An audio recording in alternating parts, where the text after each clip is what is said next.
Hello, everybody. Hello. Okay.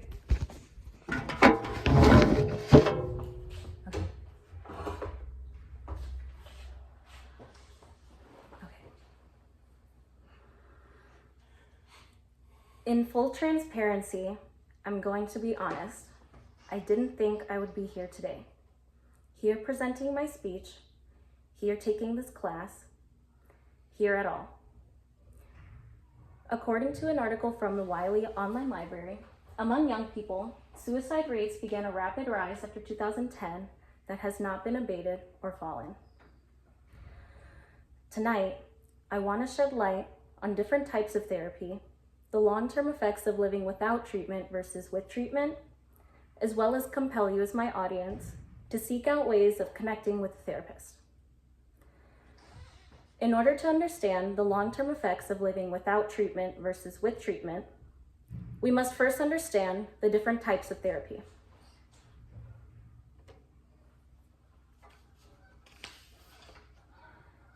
In an article from Medical News Today, Anna Smith-Hagigi refers to 3 types of therapy.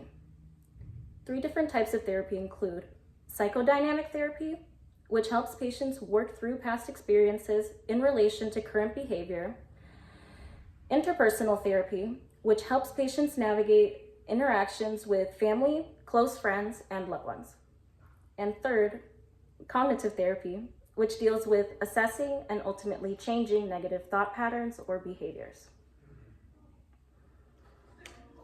Now that we understand the different types of therapy, let's go over the long-term effects of living without treatment versus with treatment.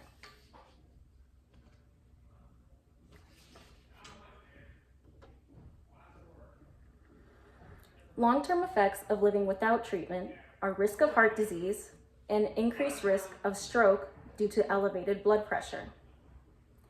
Elevated blood pressure refers to specific hormonal changes that the body releases in response to stress.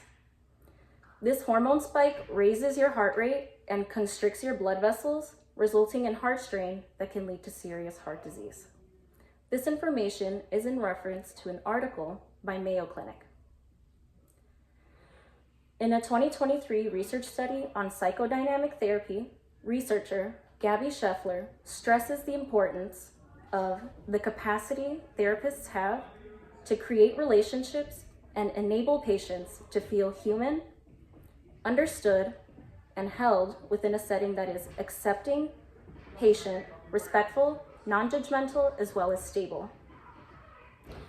Personally, my therapist has helped me communicate more effectively with those around me, manage my emotions better, and work through and heal from past traumas.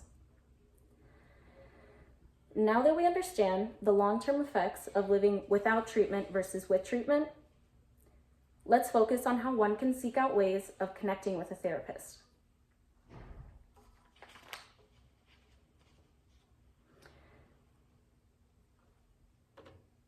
I have utilized 2 kinds of healthcare in my life: healthcare through the state and healthcare through my employer.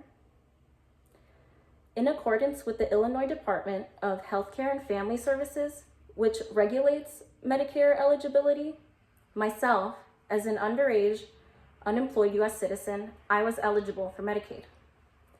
Medicaid covered preventative care visits like annual physicals and routine blood work, as well as therapy and resources to find, to connect with a therapist. Once I was over the age of 19 and employed, I was no longer eligible to receive Medicaid as my annual income was too high.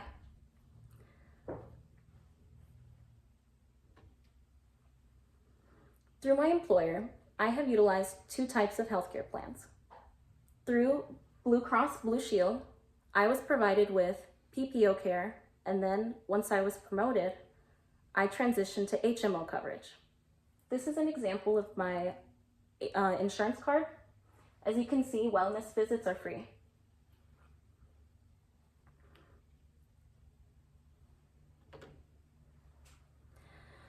According to WebMD, HMOs, or health maintenance organizations, refer to plans with premiums that are the recurring payments for one's coverage are typically more expensive than PPO care.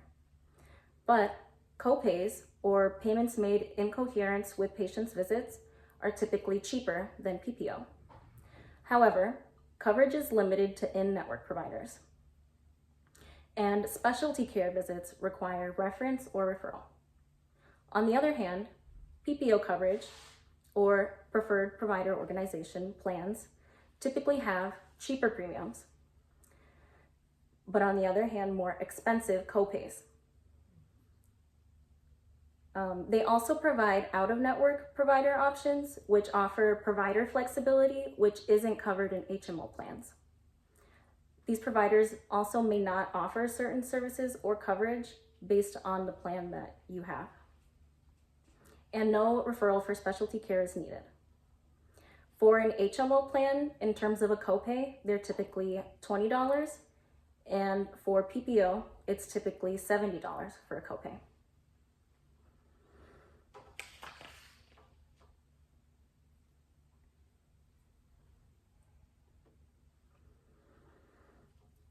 In conclusion, as scary as starting something new might be, it's okay to make mistakes as long as you can learn from them. Don't let these mistakes cost you something as precious as your life.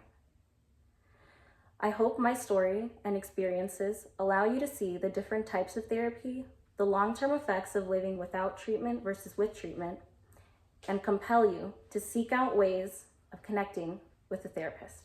Thank you.